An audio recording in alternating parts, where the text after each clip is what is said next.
80s 90s கிட்ஸோட எல்லா குழந்தைங்களோட ரொம்ப ஃபேவரட்னு சொல்லலாம். இந்த ரெசிபி பார்த்தீங்கன்னா பால் பண்ணுங்க. இந்த பால் பன் பார்த்தீங்கன்னா ஸ்கூல் படிக்கிற குழந்தைங்க அவங்க கேண்டீனில் இன்டர்வல் டைமில் இதை வாங்கி சாப்பிடாம இருக்கவே மாட்டாங்க. அந்தளவுக்கு ஒரு டேஸ்ட்டாக இருக்கும். ஸோ இந்த டேஸ்டான சாஃப்டான பால் பண்ணை நம்ம வீட்டில் உள்ள பொருளை வச்சு எப்படி குயிக்காக அதே டேஸ்ட்டில் செய்யலான்றதை பார்த்திலாம் வாங்க. இதுக்கு ரொம்ப ரொம்ப ஈஸியான பொருள் தாங்க தேவை. அதாவது தயிர், 1 கப்பு தயிர். எந்த கப்பாக இருந்தாலும் நீங்கள் எடுக்கிற கப்பு அளவு வச்சுக்கோங்க.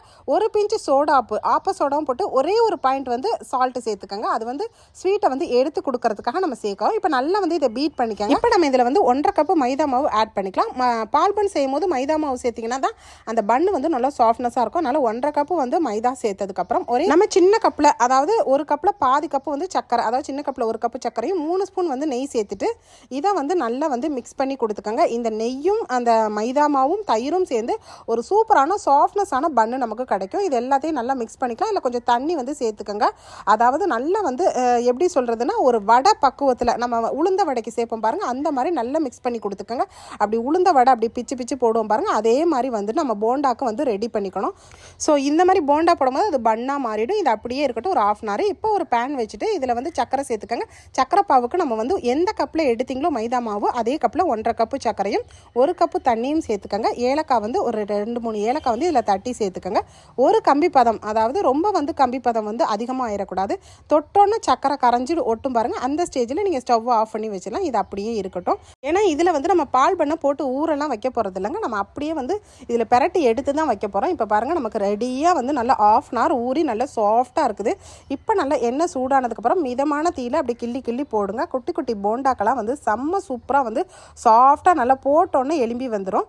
அதாவது ரொம்ப ஹை ஃப்ளேம்லேயும் வைக்காதீங்க, லோ ஃப்ளேம்லேயும் வைக்காதீங்க. மீடியம் ஃப்ளேமில் வைக்கும் போது தான் நல்லா உள்ளே வெந்து நல்லா சாஃப்ட்னஸாக இருக்கும். இந்த மாதிரி குட்டி குட்டி போண்டாக்கெல்லாம் உங்கள் சைஸு எந்த அளவுக்கு தேவையோ அந்த அளவுக்கு நீங்கள் வந்து இதில் சேர்த்துக்கலாம். இப்போ நம்ம பால் பண்ண எல்லாமே நம்ம பொரிச்சு எடுத்ததுக்கப்புறம் தான் வந்து நம்ம சக்கரை பாவில் டிப் பண்ணி வைக்க போகிறோம். நம்ம எப்படி பாதுஷாலாம் நம்ம டிப் பண்ணி வைப்போமோ அதே மாதிரி தாங்க பால் பண்ணுக்கும் டிப் பண்ணி வைக்கணும். நம்ம குலாப்ஜாம் மாதிரி ஊற விட்டுறக்கூடாது.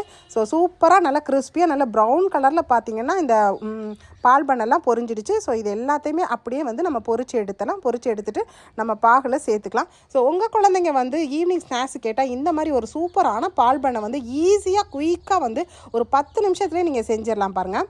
இதை அப்படியே வந்து நல்லா மிக்ஸ் பண்ணி பெரட்டி எடுத்து வச்சுருங்க. அதுக்கப்புறம் பார்த்தீங்கன்னா இந்த சக்கரைலாம் கொஞ்சம் நேரம் அந்த மழை காலத்தில் பார்த்தீங்கன்னா அப்படியே வந்து ஃபுல்லாக ட்ரை ஆனதுக்கப்புறம் சூப்பராக அந்த பன்னில் நல்லா ஊறி செம்ம சூப்பராக இருக்குங்க. இப்போ நமக்கு செம்ம ஃபேண்டாஸ்டிக்கான பால் பன் ரெடி ஆயிடுச்சு. நீங்களும் இதே மாதிரி மெத்தடில் உங்கள் வீட்டு குழந்தைங்களுக்கு 80s 90s ஃபேவரட்டான இந்த பால் பன் ரெசிபியை செஞ்சு பாருங்கள். ஸோ நான் இன்றைக்கி செஞ்சு காமிச்சிருக்கேன். இந்த வித்தியாசமான பால் பன் வீடியோ உங்களுக்கு பிடிச்சிருந்தா நம்ம வீடியோக்கு மறந்துடாமல் லைக் போட்டுக்கோங்க. இந்த மாதிரி இன்ட்ரெஸ்டிங்கான வீடியோஸ் வேணும்னா நம்ம பேஜை தொடர்ந்து ஃபாலோ பண்ணிக்கோங்க. அப்புறம் என்னங்க, இந்த ஒரு சூப்பரான பால் பன் வீடியோவை உங்கள் ஃப்ரெண்ட்ஸ் அண்ட் ஃபேமிலி ரிலேட்டிவ்ஸ்க்கு இன்றைக்கி இப்போவே நிறைய ஷேர் பண்ணிக்கோங்க. தேங்க்யூ. தேங்க்ஸ் ஃபார் வாட்சிங்.